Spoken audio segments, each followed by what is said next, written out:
Warning, this podcast contains all the offensive language we could think up on the spot. This week's episode of The Scathing Atheist is brought to you by Alabama's even more restrictive abortion ban. Now, with rape and incest. Alabama's even more restrictive abortion ban. You think Georgia's bad? Hold my beer.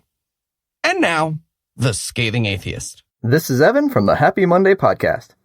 If Noah's diatribe doesn't make you happy, you can always feel good knowing that we did, in fact, evolve from filthy, happy monkey men.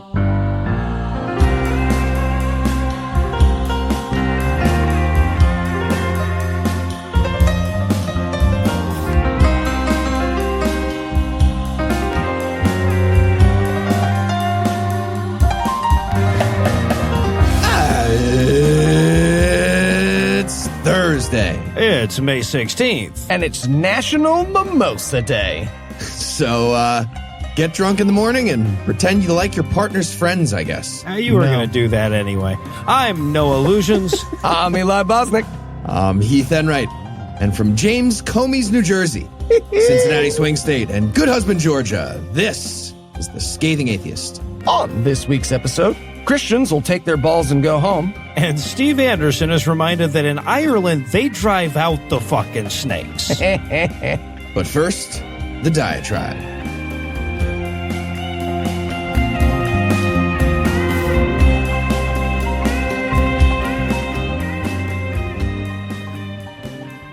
So I'm talking with a friend the other day, and bless her heart, she's trying to understand what I do for a living, or more particularly, why I do it. Right? She's a Christian, a Catholic to be exact, and we're really good friends. I've been friends with her as long as I've known Lucinda, and Lucinda was friends with her before that.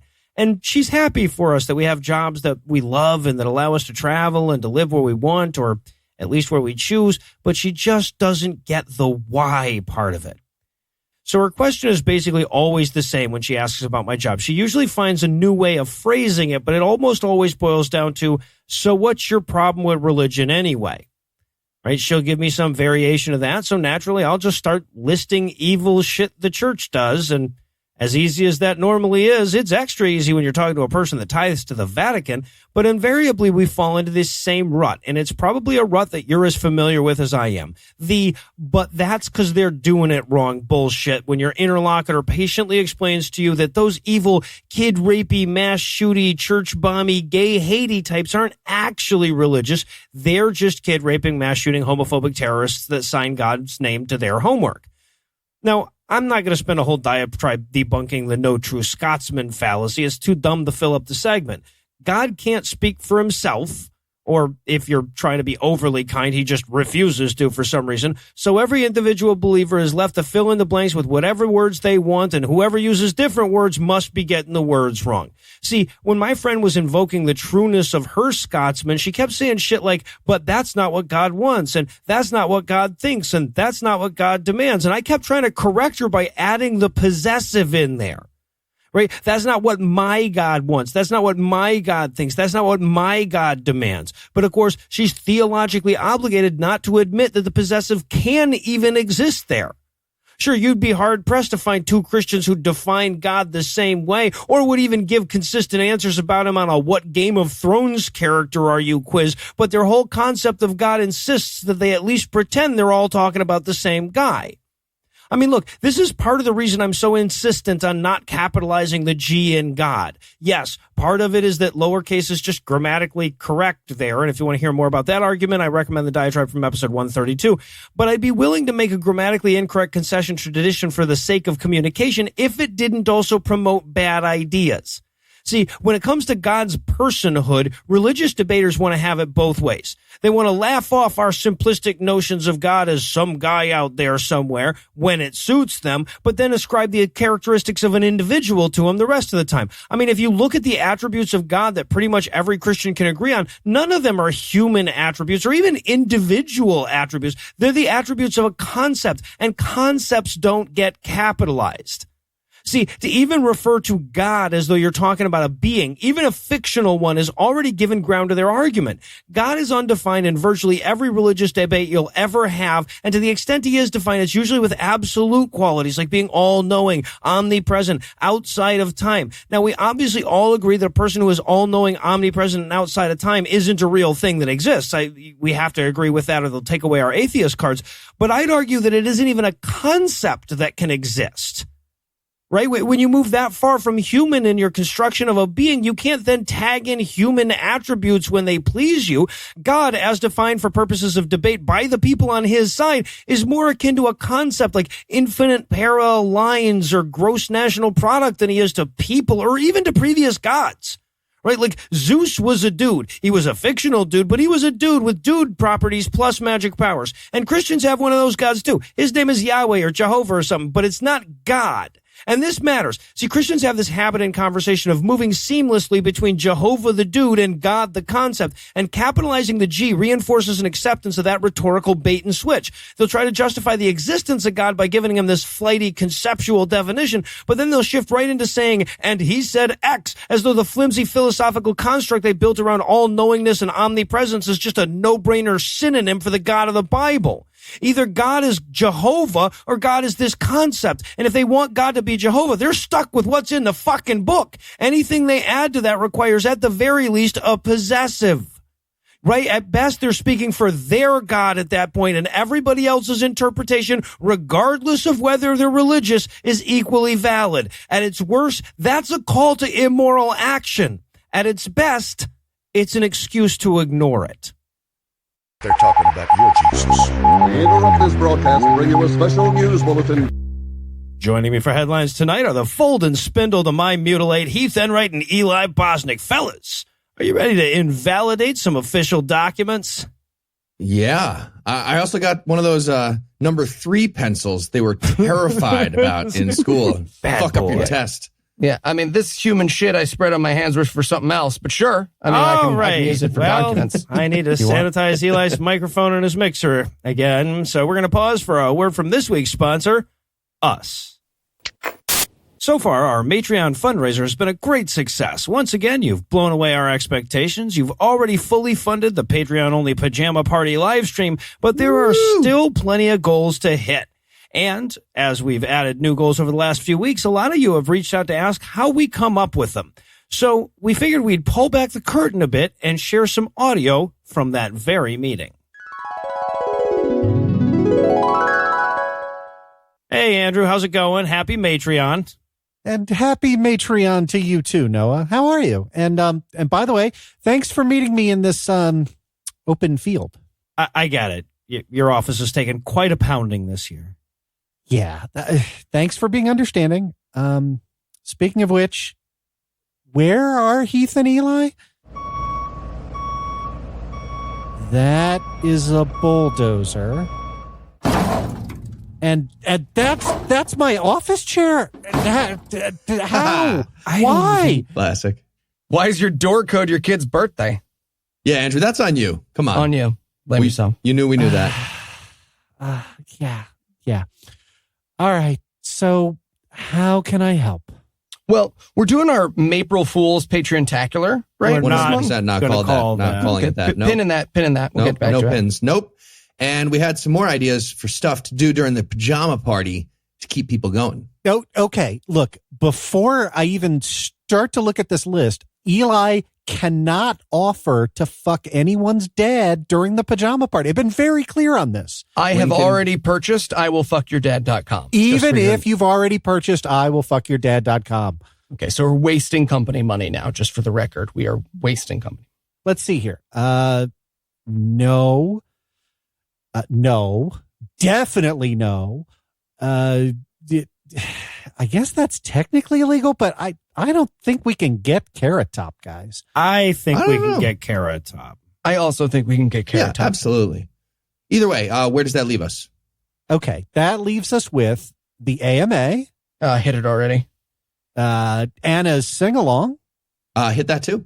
A special Dungeons and Dragons session with all of us. So many people asked for that.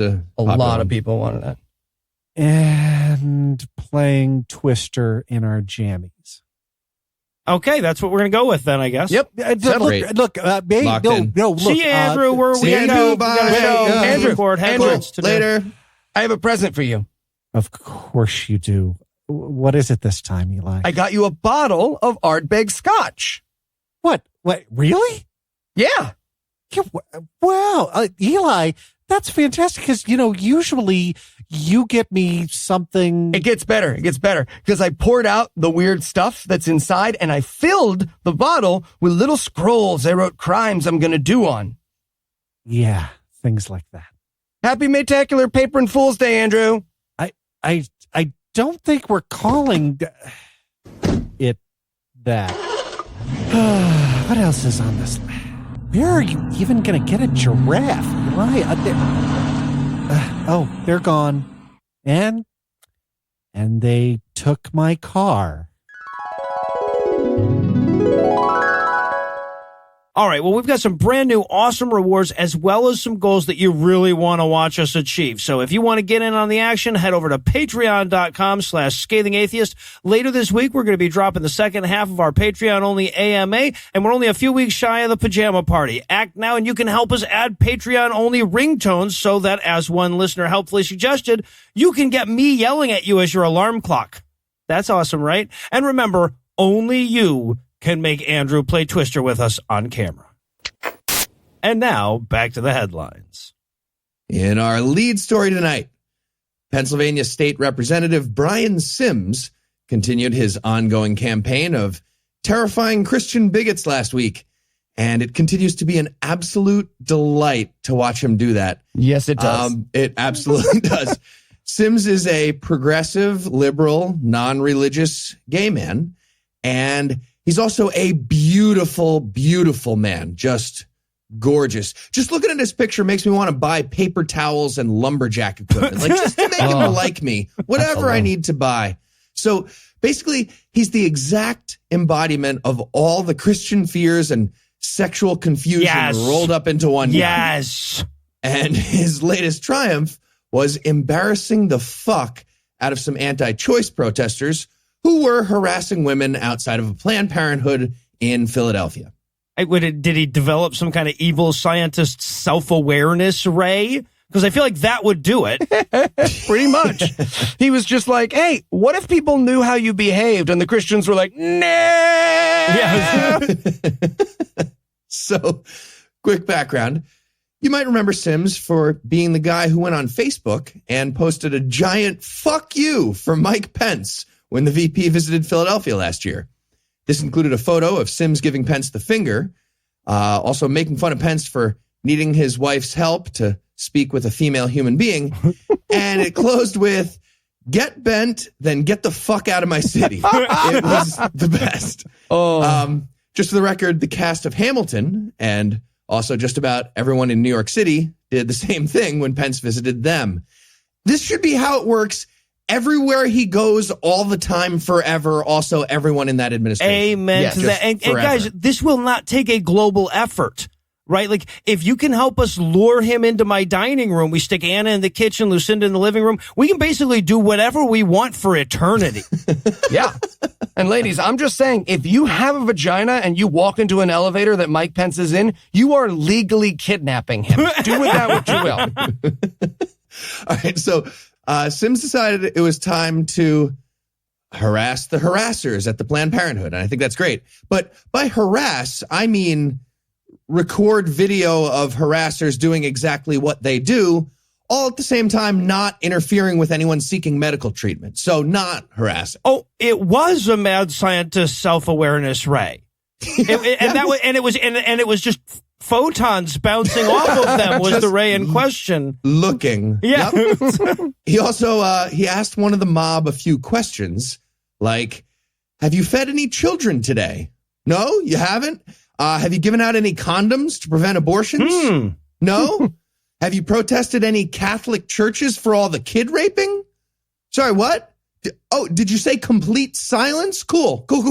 So I guess you're not pro those lives, just this one weird type. It's this whole video is these women trying not to break like solemn character, but someone isn't afraid of them, and it's my everything. They're just like, usually the teenage girls are scared of us, but he doesn't seem scared of us. Do you need medical treatment? I could deny you. They're terrified of a camera showing them doing what they do. It's the best, yeah. So you're probably wondering if Christian people realized it would be crazy to get mad about somebody treating a woman-harassing mob the way those people treat women. Again, minus the colossal evil of interfering with medical treatment. Right. You're thinking maybe Christianity internalized the criticism and adjusted their behavior. But that's because you're stupid, hypothetical wondering person that I made up for this. They did not adjust any of their evil behavior. Instead, evangelicals everywhere saw the mirror that Sims held up to them, and they all hurt themselves diving into the glass trying to attack the reflection like a dumb puppy. All right. So big mirrors in the dining room before we do the Pence thing. Check. We should also, just to be safe, maybe paint a few railroad tunnels on the walls just to find out. Yep. Turn all the chairs upside down just for the gay fear part of it. So again, Sims is basically a weapons grade version of Pete Buttigieg, and Christianity is having a super panicky meltdown. And that means it's time for another Christian freakout. Anna? What are the guys talking about? It's the newest, the greatest Christian freakout. So we got two especially fun meltdowns, thanks to Brian Sims. The first came from Catholic League President Bill Donahue, who looks like chewed gum fell on the floor of a geriatric barbershop, just rolled around a little bit. And according to Donahue, Sims should go to jail for this. What? Donahue also, yeah, that's what he said. Donahue also literally claimed that filming and asking questions in public is worse than sexual misconduct. Well, Said that too. yeah, but to be fair, he's got ellipses is worse than systematically covering up child rape tattooed on the back of his hand. So, like, he says that the way, like, some people say, just as he's does. trying to think of the next thing. And what's amazing about that interview is watching Bill Donahue try to say words he thinks Brian Sims did without describing what the girls were doing, right? Yeah. He's like, damn it, he was harassing women as that. Nope, sorry, No, give me a second, let me try again. He was filming two people who had nothing. This is hard. He had a beard. They didn't have beards. He has a beautiful beard. It's a very, very nice beard Brian Sims has. Anyway, sorry. We got one other amazing freakout that needs to be mentioned here. A Christian right Trump activist named Who the Fuck Cares decided to expose Brian Sims for being secretly heterosexual. Yep. As that relates to Planned Parenthood. According to Who the Fuck, quote, I don't think Sims is gay, and I think we need to prove it. We should demand we see him suck a dick before we'll believe he's gay. Wait, You're not gay, dude. Suck a dick. I don't believe you. Nope. I just think you're pretending to be gay. Suck a dick, dude. Suck a dick. A gay guy would do it. Suck a dick. Go. End quote. end quote. Said the heterosexual Christian man. Nope. As he sculpted a hair doll of Brian Sims to sell to Heath on Etsy. Yes, nope is correct. Suck a dick.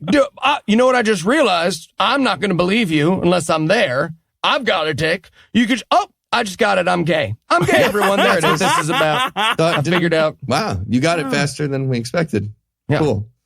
And in May the Road Rise Up to Tweet You news, it has been a tough year for pastor, bigot, and racist chia pet Steven Anderson. Hasn't it, though? First, he was banned from Australia. Then he was banned from the Netherlands. Then he was in a Matt Powell movie. And now, finally, he's banned from the one place we all thought loud racist white guys were safe, Ireland. Rockland County.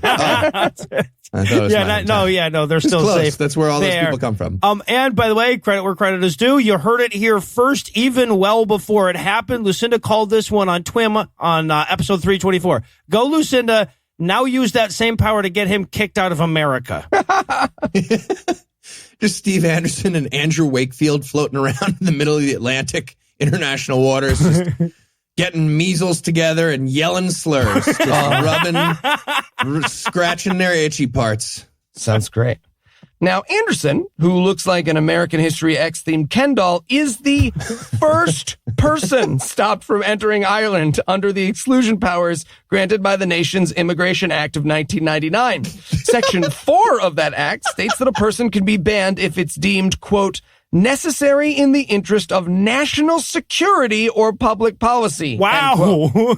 So, big congrats to Steve Anderson. You're not just too racist for Ireland. You're first time they use a rule too racist for Ireland. They were letting in, like, you know, IRA people from back out of the country and in since then a bunch. But not him, though. They drew the line somewhere. Well, either way, we know that the best person to offer an opinion on this would be Irish fake abortion clinic lady. So, Irish fake abortion clinic lady, it's good to have you back on the show. Oh, 'tis a fine thing to be backed amongst you, Heath. I'm Heath. Indeed you are. Now, tell us, Irish fake abortion clinic lady, it never sinks in. It's been a while, and I'm pretty sure you mostly appear on a different podcast. So, two-part question. Do you think the listeners remember or even know who you are? And what do you think of Steve Anderson? Oh, for sure they don't, Lucinda. But myself and Mr. Anderson, it seems a bit extreme, but who's this? Who's this? It's Sock Puppet. No, 'tis a ghost of one of the Holocaust victims, to be sure. Sorry. Ooh, how could 6 million Jews have died without gasoline lines to burn the bodies? Oh, okay, Irish fake abortion clinic lady. Thanks for stopping by. We're done. I think it was Steve Anderson did nothing wrong. Okay. I'm sorry, I did not see that coming. Honestly, I did. She's actually from my hometown. So Go Yankees. Go Yankees. Yeah, I mean, go Yankees for sure. Go Yanks. And speaking of side characters that usually show up to talk about abortion, we'll take a quick break and hand things over to my lovely wife, Lucinda. A man wrote the Bible. A whore is what she was. If it's a legitimate rape, it makes her a slut, right? Cooking can be fun. Hey, I'm proud of a man. This week in misogyny. Well, damn it, Alabama. Now Alyssa Milano will have no idea where to not fuck people. So yeah, never one to allow a state to be worse than it for long, Alabama saw Georgia's new anti-abortion law and raised them rape and incest. Where Georgia rolled the clock back to about 6 weeks when a fetal heartbeat can generally be detected, Alabama went all the way back to 0 weeks. And they did away with all those pesky exemptions for rape and incest victims that muddle up the purity of the Georgia bill. So yes, if both of these laws went into effect, you'd literally have Alabamians sneaking over to Georgia where the abortion laws were more progressive. And look, I get that I just said last week that I didn't want to turn this segment into This Week in Abortion, but those assholes basically passed this law as we were getting ready to record. Anyway, I had other stories all ready to go, so I'm going to talk about them anyway, but just keep in mind that regardless of what the other stories are, the theme of this week is fuck Alabama. Okay. So Lori Alexander is still a fucking idiot. You'll remember her from a couple of weeks ago when she made this segment for accidentally admitting how shitty her sex life is. Well, she's back in the misogyny news again this week, this time lamenting how smart girls are. So apparently Lori came across an article talking about how girls were getting better and better at academic achievement now that we don't force them to take folding laundry class instead of geometry. And she goes apeshit. Because if girls get too smart, quote, more and more young women will be leaving their homes, leaving their children in the care of others, and being helpmeets to their bosses instead of their husbands, end quote. Now, I'm not sure about the biblical terminology there, but I don't think Lori knows that you can be employed without fucking your boss. And I get it. It's a common misunderstanding that I've had to put up with for my coworkers every time I've ever gotten a promotion. What's more, if you're Lori Alexander, then the woman you most interact with is Lori Alexander. And I can see how that would sour you on the whole gender. But trust me, Lori, almost all of us are better than you. And finally, you know what? Fuck it. I don't want to talk about this story, so I'm not gonna. It's about a pastor that raped his 14-year-old adopted daughter and then gets about 60 fewer years in prison than the guidelines called for, because the judge thinks pastor equals good person. If you want to read about it, I'll link it in the show notes, but I already had to talk about Alabama, and that's enough for this week. So, on that uplifting note, I'll hand things back over to Noah, Heath, and Eli. Thank you, Lucinda. And in Harriets of Fire news tonight, 4 Grace Brethren Christian School in Georges County, Maryland, took their balls and went home this week when they resigned from the Potomac Valley Athletic Conference, or PVAC, because of the league's allowance of transgender athletes to compete on teams consistent with their gender identities. Cool. So, bye, Felicia. Right, yeah.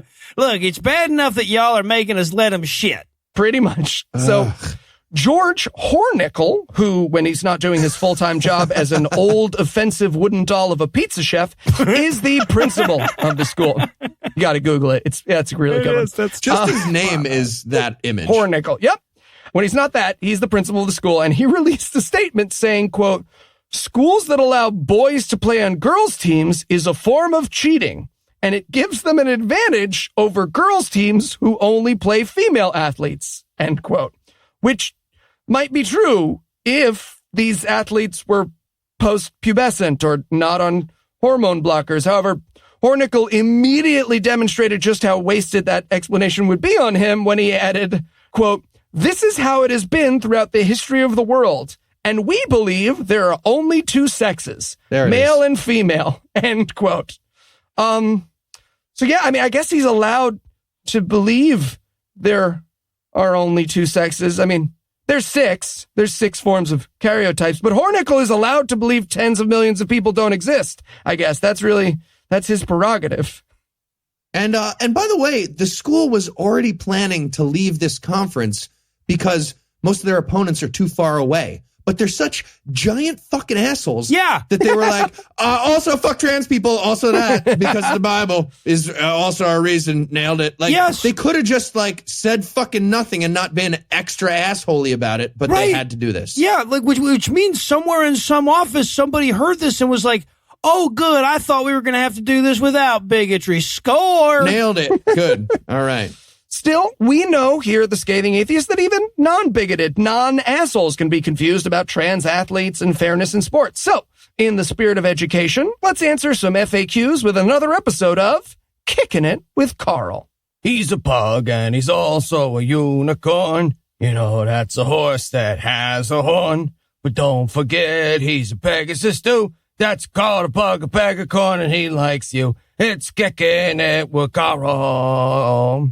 Hey, everybody. Welcome back to Kicking It with Carl. My guest today is podcaster and activist, Callie Wright. Callie, welcome to Kicking It with Carl. Hey, Carl. Thanks for having me on.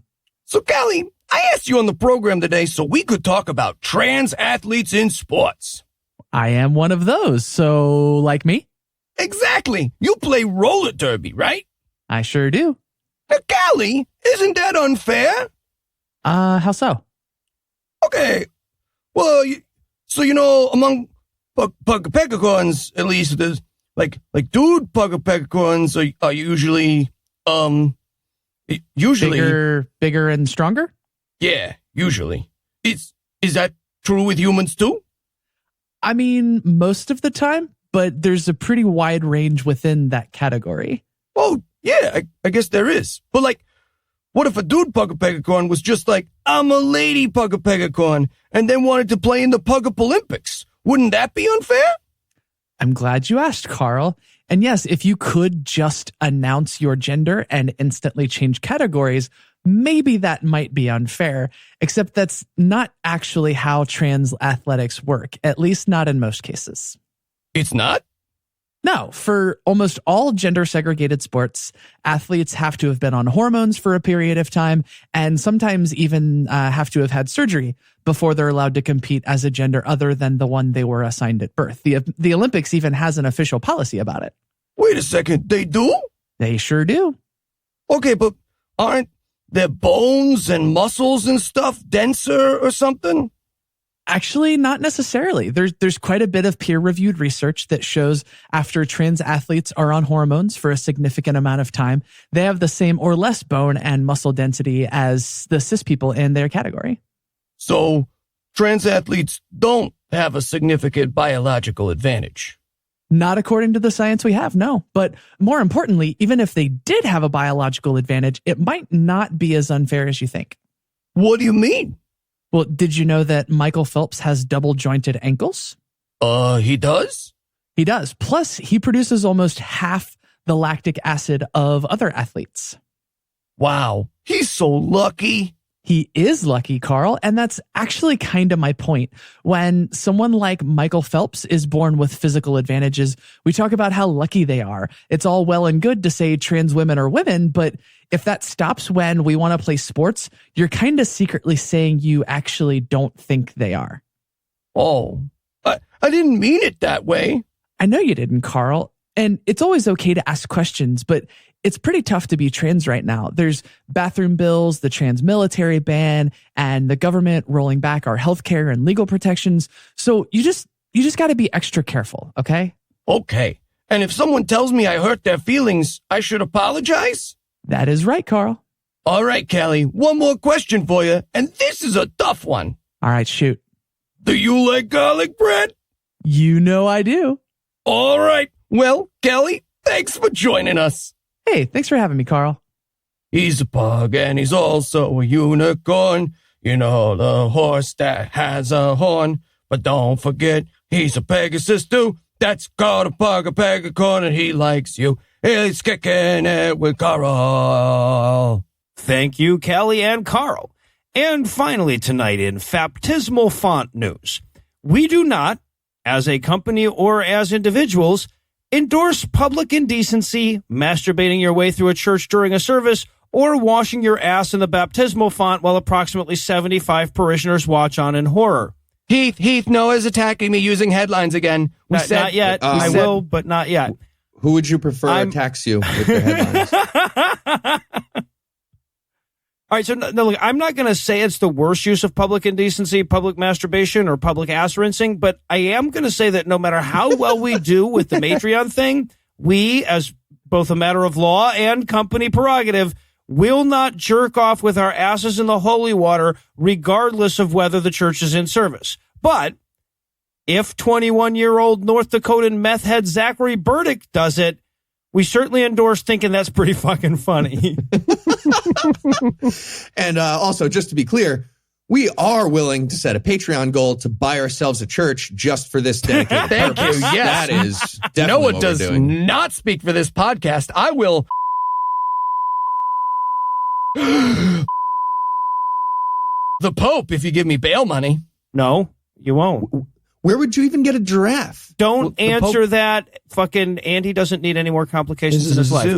So, yeah, according to local news reports, the incident took place at the Catholic Spirit of Life Church. So already, church has a cum name. You're asking for it. In Mandan, North Dakota, where there's really nothing to do but jerk off in church. Also asking for it. If you're in Mandan, North Dakota, you ask for whatever happens. Right. So it was a brisk Tuesday morning when an employee saw Burdick enter the church, strip off all his clothes, and jump into the baptismal font.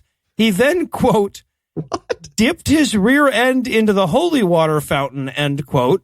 He splashed around a bit. He started to masturbate, then walked naked down the aisle while still masturbating, all while approximately 6 people were attending Mass. Catholic Mass in 2019, just in case you were going to feel bad for those people. Right. Yeah, they're exactly. all at a Catholic Mass. Opus Bidet. Yeah. And apparently the pastor was like, everybody, it's fine. Just ignore him. Just ignore him. He just wants attention. So, as I was saying, Jerusalem is basically a whore who enjoys donkey dick and horse cum. We're doing this sermon. That's actually really close to what it was. Okay, so I know that one guy in this story is walking down a church aisle, buck naked, jacking his dick and everything, but I dare say that he is not the most interesting character here. Okay. Yeah, because according to the sources, the employee who called the cops, decided to have a quick one-on-one with him during this public masturbation session. Technically no longer masturbation. So already I'm intrigued. She first explained that it was impolite to masturbate in front of other people. And then she asks, and I have been lying awake at night wondering about her motivation for 2 days on this. She asks, quote, if he was masturbating to get sexual gratification, end quote. Fair question. As though she thought maybe he lost something up there and just needed some help pushing it out. For his part, Zachary seemed prepared for this question and responded that he was indeed, quote, trying to bust a nut, end quote. Oh, please tell me her answer was carry on then. Okay. We've cleared this up. This is a good meeting. All right. Quick before Eli realizes that all this guy got was a $500 fine, and quick before Andrew realizes that I just told Eli that, we're going to close the headlines out for the night. Heath, Eli, thanks as always. Technically, that'd be a $500 write-off. And when we come back, we'll find a holy book where the dicks are drawn into the text in advance.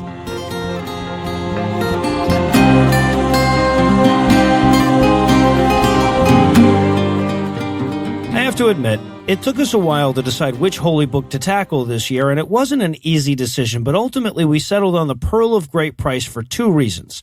First and foremost, it was the shortest.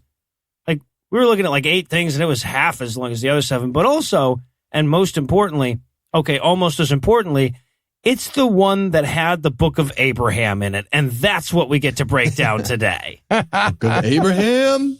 Woo. Things that are short. Ooh. Yeah, right. Yeah, exactly. This book, Eli's Penis, he's a big fan. And joining us for this delightful dive into Joseph Smith's derangement and Eli's penis size is my lovely wife, Lucinda. Lucinda, welcome back.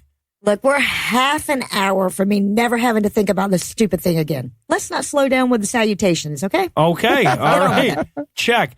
Okay. So before we dive into the details, we should talk about what this book is. The story of how it came to be is far more interesting than the book itself. And not just because the ingredients on the shampoo bottle would also be more interesting than the book itself. Mm-hmm. So, that's what we had to read before cell phones, millennials.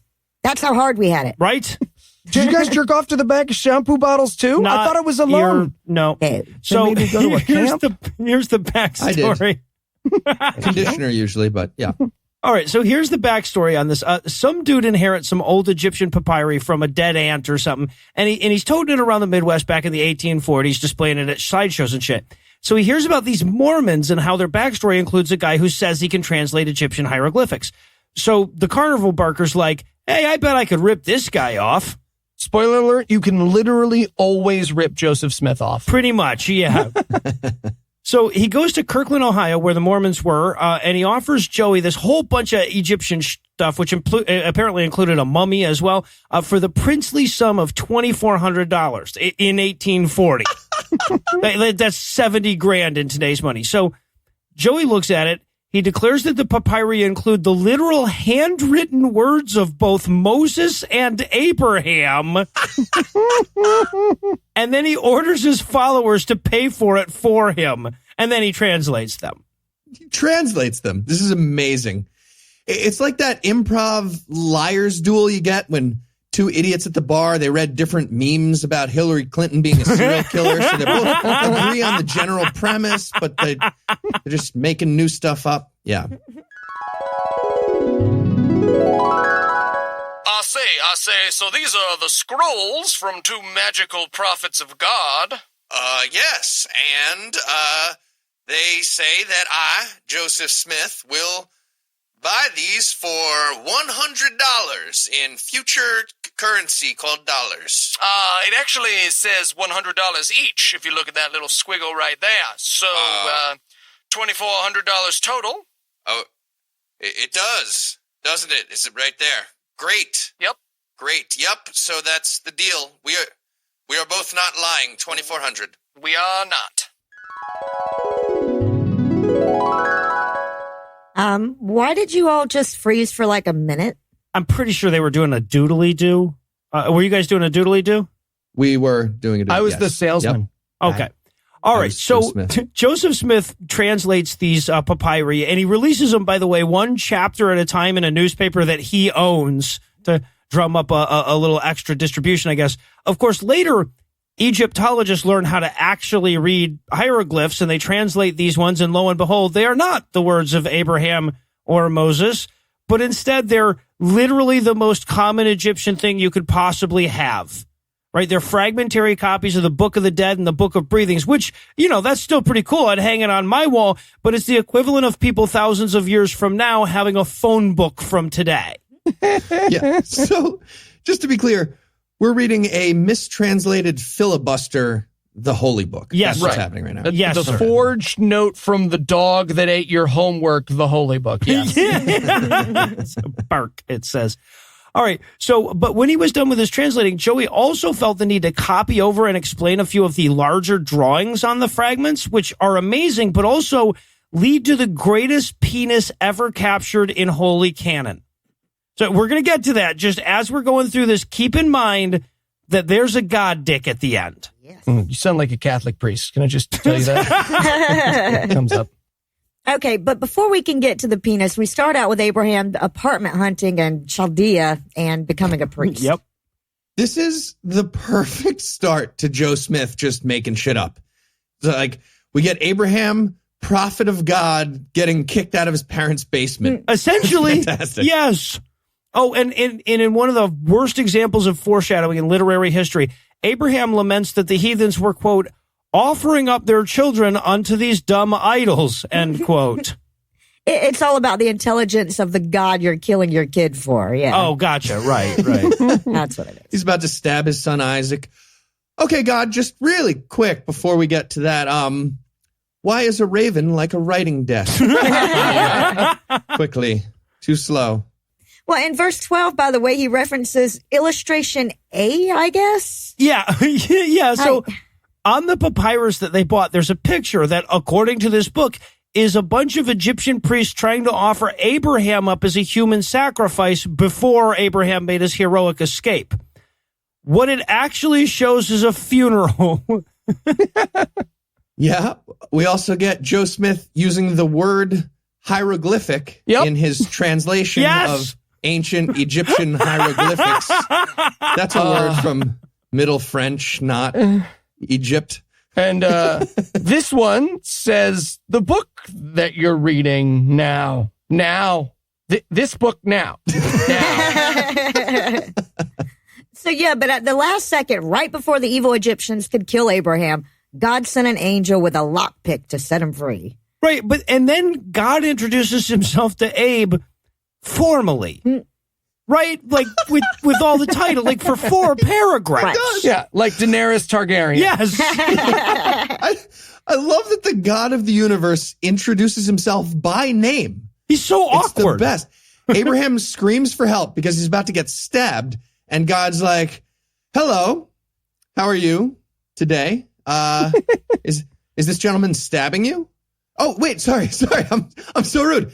My name is Jehovah, the God. Yes. The God of the universe. Let's all go around the room before we Abraham, get to I the stabbing presume. thing. Share our pronouns. He also tells us that the Egyptians are secretly black or something.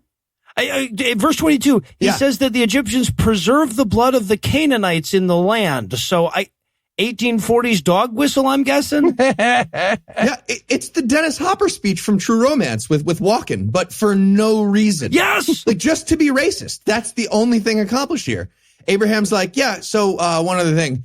Just for the record, if you're an Arab, way back when, your great-great-great-great-great-great-grandma and all her friends were fucking black dudes. Just so you know. So we also learn how Egypt came to be.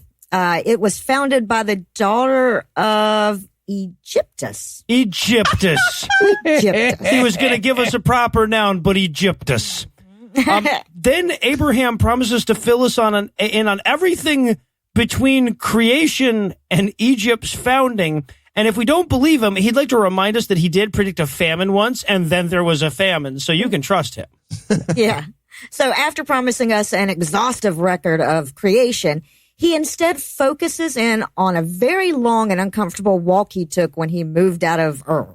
Yeah, it's like he's trying to convince us that Abe's really Jewish or something. So they drop Abe's idolatrous dad off at a nursing home in Haran, and then Abe and his nephew Lot head to Canaan, I guess, on God's instructions.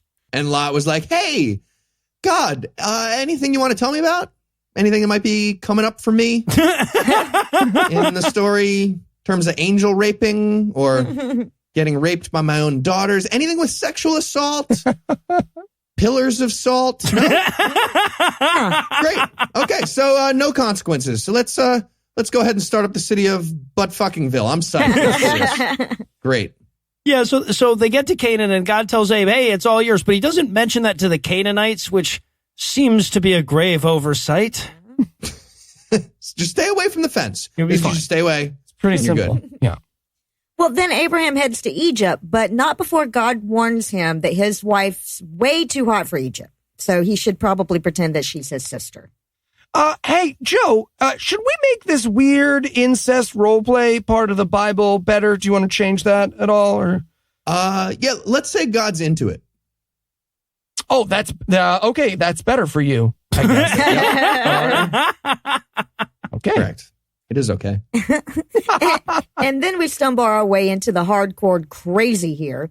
And we know it right away because chapter 3 opens with Abe busting out the Urim and the Thummim. Yes. Yeah. Yes. They make their return fucking appearance. So quick reminder, those are the magical items that Joseph Smith would later use to translate the golden plates. They were cleverly disguised as an ordinary rock and I believe a broken pair of spectacles at the time. Only I, Abraham, prophet of God, saved up all my proofs of purchase from my Ovaltine jars and got the secret decoder ring. That's right. Drink more Jehovaltine. And this is where Kolob, the planet where God lives, is introduced to Mormon canon. Yes. Yes. Finally, we get Kolob. And okay, so according to friend of the show and soup-scented American Bryce Blankenagel, Kolob may very well be an accidental translation of a word that means male prostitute in the context that he stole it from Deuteronomy. I'm not sure if he's right, but Bryce makes a pretty solid case that Kolob means male prostitute. Love it. Okay, so the correct translation was Abraham explaining how God is from a planet of male prostitutes. I think. Maybe we're supposed to be gay. Maybe Leviticus is saying, don't lie with a woman the way you fuck a male prostitute. Oh, that's a good point. I feel like that's a better interpretation. Yeah, without a condom, of course. Because they can't get pregnant. Right. No, they can't. Yeah. All right. Well, and then I'm pretty sure Joey argues through Abraham, through God, that the moon is bigger than Earth, and that's why it spins slower. What the fuck? Yes. What is amazing about this book is it's Joe trying to pull an L. Ron Hubbard, but he has to do it with old-timey science. Yes. So he's like, and then the aliens descended in their futuristic spaceship made of straw. Also, apparently God planets are set up like Inception, so like the higher you go, the longer time takes. Or the opposite. It's literally impossible to follow what the fuck he's trying to say in this chapter. I challenge anyone to do it. Yeah. All right, so imagine a bunch of male prostitutes on a big spinny ball. Already ahead of you. Got it. Picture that.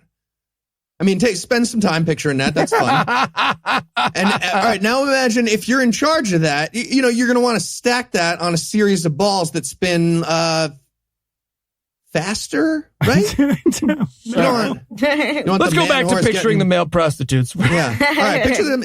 Are they getting jostled with a slower or a fast? What would you guys do? Oh, man. Then Joey decides it's proper noun time. Oh, so no. we learn about Shaniah, which is a sun, and Kokon, which is a star. Not Kolob, Kokob. Totally different place. Also, suns are different than stars. They are, yes, very clearly. Mm-hmm. We also learn about the moon, Olia, and we learn about Kakaobiam, which is the firmament, a firmament, all this stuff. Again, aggressively unclear. No idea. I love that Joe Smith clearly spent just so much extra time just trying to name stuff and still failing. Yep. Just talking to his scribe like, all right, what are some noises I haven't made yet? We're on K, right? Okay.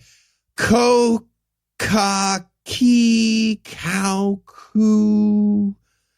Okay, nailed it. Outer space is called Ko, ka, ki, cow, coo.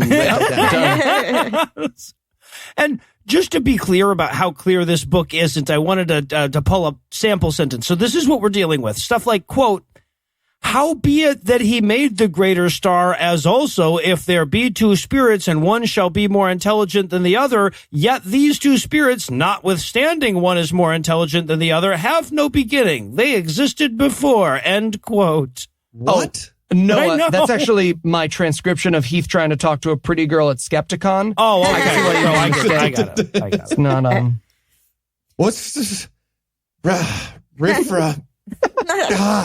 Well, I honestly think that paragraph is about how Joey is smarter than his wife. Like, I was expecting it to go on to say, notwithstanding one is more intelligent than the other, it was probably going to figure out it was supposed to be pulling the door right before she said anything. And besides, she doesn't even know what a torque wrench is. Okay, so a smart spirit and a dumb spirit are fucking a male prostitute on Spinny Heaven Ball. And I'm with you. One of them always lies and the other one always tells the truth. And there's a Goblin King, and he's doing lots of spinny ball stuff too. We're nailing this. This is all falling together. So how does Jennifer Connelly find the castle with one question? That's what we're asking. So, Mormonism. okay. So God also gives Abraham a peek at pre-heaven and shows him all the yet-to-be-born intelligences that will give Mormon guys the theological right to stalk their middle school crushes from now on. Yeah, and then we get to meet pre-Jesus, I think. Again, insanely hard to follow here. I have no idea what's going on. I love this little moment here. God said, "Who shall I send to be the Messiah?" And Jesus is like, "Here I am, Son of Man, send me." And then just some other guy was like, "Here I am. I'm fucking Alan, send me." And God said, I'm going to send the first guy, the Son of Man guy. Thank you. Who the fuck is that other guy? I have no idea. It's just some dude was like, me. If Jesus isn't going to do it, I guess I could do it. I think that was Satan, but again, it's so unclear. Who the fuck Super knows? unclear. I laughed for a while. I really did. I laughed for a while at that bit. Well, and then Joey goes full polytheism, and suddenly there are a bunch of gods. And I guess Abraham is doing his way back to creation here. And I think my favorite part was the description of the gods. There was all of a sudden there were a bunch of them. The gods, when they created light, apparently one of them said, "Let there be light." Probably had a big fight over who got to do that one, because that's a big fun one as spells go. But then the light shows up and they're all like, "Wow, okay, that's very bright. Like aggressively, uncomfortably bright. Alexa, can we dim that? Maybe, I don't know. Can we create some anti-photons?" And that's when they were like, "Darkness too?" I don't know. One of the other gods is like, "Does this stuff give you cancer?" It does. It does. Well, we will create cancer soon. We will. I told you he was going to mess it up. Hold on, just follow up. Are we creating cancer? Did we all agree? Let there be cancer? Can we? Right. And then he rips off the opening of Genesis because fucked, I guess, if he's going to do like 5 full chapters of fresh material at this point in his career, he's going to stick with the basics. Well, of course, Joey makes a few improvements along the way. Does he? By which we mean adds extra words where they don't really need to be. Okay, if that's your definition. Sure. Pearl of Great Price is like God got assigned to do a group project with Joseph Smith.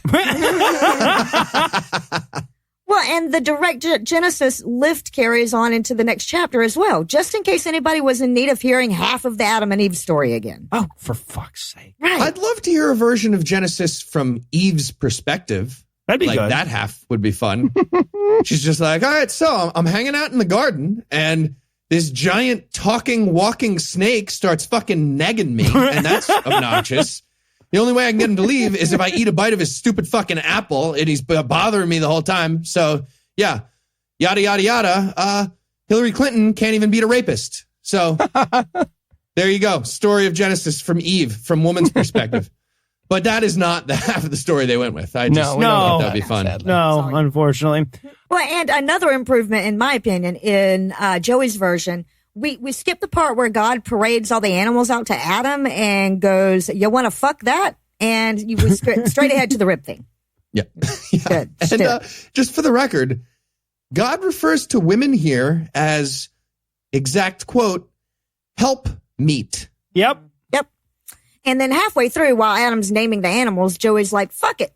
That's where the papyrus cuts off and just stops. Yes. He was already just plagiarizing, and he couldn't be bothered to finish the fucking story. No. I'm going to go for some brevity here in my plagiarism. Yeah, right.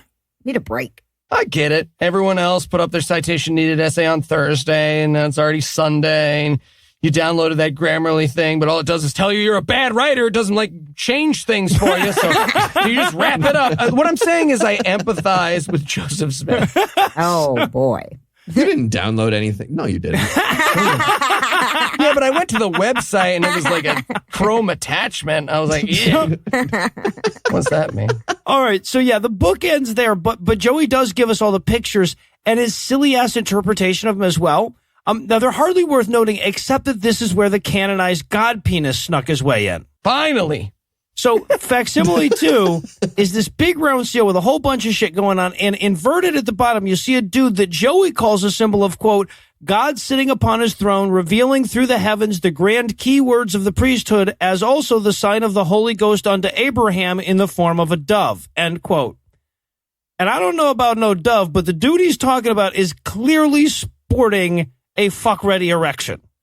Yep. You guys don't get boners when you see a dove? Is that? I'm not saying that. That's not what I was saying. What's amazing is it's not like this is a photocopy, right? They had to draw that little penis on that guy to get it into the book. With no curvature, which I thought was weird. So, yeah, this is apparently Min, a male god of fertility in Egyptian lore, but it is indeed his cock sprouting out of his cock region. That's what that is. That's confirmed by Egyptologists. So either the keywords of the priesthood are D's nuts or Joseph Smith is a fraud. All right, well, this is going to be fun next time we're in Salt Lake City. We walk into that giant golden temple in Temple Square. Just be like, hey, guys, so... we all fucked this dove on your throne over there. We can all start Monday as priests if you're ready for us. Your square ladies keep avoiding me. Tell them not to avoid me. All right, well, word of warning, this book really does peak at the god dick, so we're going to shelf it for a few weeks, but we're going to be back with more Pearl of Great Price soon. Be forewarned, it's all downhill from here. Fuck. Jehovaltine. No, I got it. I got one. That's such a good one. It is, actually.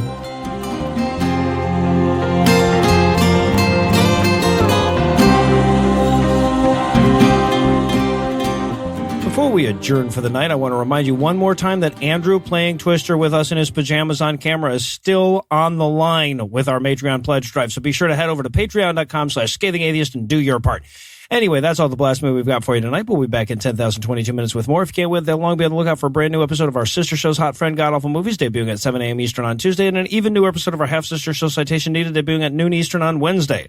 Obviously, this episode would leave that bitter Season 8, Episode 5 taste in your mouth if I neglected to thank Heath Enright for never neglecting to be so thankable. I need to thank Eli Bosnick for coming back to America, even though he was in a country where Trump wasn't the president. I also want to thank the lovely and talented Lucinda Lugeons for relenting on her plan to burn this fucking state to the ground. Also want to thank Callie from the Atheist Manifesto podcast for chipping in this week. If you'd like to hear more, I strongly recommend her podcast, which you'll find linked on the show notes. Also want to thank Evan from the Happy Monday podcast for providing this week's Farnsworth quote. If you need a little more happiness in your life, and let's face it, you do, you'll find his show linked on the show notes as well. But most of all, of course, I want to thank this week's best people. Big list again. Here we go. Earl, Vanita, Jeff, Sean, Adam, Johnny, JR, JP, Michael, Ned, Dr. Brandon, Regular Brandon, Kimberly, Matthew, Erica, Melissa, Ashley, Timothy, Kenny, Adonna, God Awful Cynic, Colin, Cornell, Robert, Jason, Brad, Joe, Ian, Christopher, Genetic Mutual, Mark, Jason, Decomposing Snail Rider, Andrew, Louisiana Femis, Using a Ouija Board to Contact the Spirit of the Law, Brothel Knight, Christine, Grant, Anthony, George, Happy Hour, Limbo, Peter in Korea, King Leon, God of the Aboriginals, Landon, Corey, Lunchbox 20, Aaron, Dave, Crystal, Damon, Rob, Pernicious, Tux, Disestablishmentarianism, James, Devin, Rachel, Fluid, Chaos, Danielle, Frodo, Take the Wheel, Another Higgins, Questionable Sources, Daniel, Angela, Tub, the Schoolboy, Borderline, Rhetorical, Matt, Olivia, Sally, Hal, Tracy, Brian, Brett, Jarrett, Tashby, Wendy, Kitsune Lane, Jake, John, Ty, Ann, Derek, Alex, Bill, Gary, Pivotal Solutions Consulting, and AskAndTellProject.com. who are so bright they blind oncoming traffic if they think too hard. Together, these 99 women, men, non-binary, snail jockeys, god cynics, waterfowl phrases, hobbits, websites, and LGBT service member outreach programs heeded the cry to try to give me too many names to say in one breath this week, but didn't quite get there. If you'd like to listen to me finally asphyxiate once and for all, you can make a per-episode donation at patreon.com/Scathing Atheist, whereby you'll earn early access to an extended ad-free version of every episode, or you can make a one-time donation by clicking on the donate button on the right side of the homepage at scathingatheist.com. Legal services for this podcast are provided by the law offices of P. Andrew Torres. Tim Robertson handles our social media, and our audio engineer is Morgan Clark, who also wrote all the music that was used in this episode, which was used with permission. If you have questions, comments, or death threats, you'll find all the contact info on the contact page at scathingatheist.com.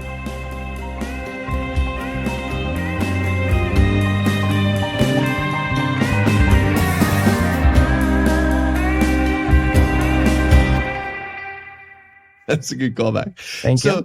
Sims decided, not to this show, but yeah. The preceding podcast was a production of Puzzle and a Thunderstorm LLC, copyright 2019, all rights reserved.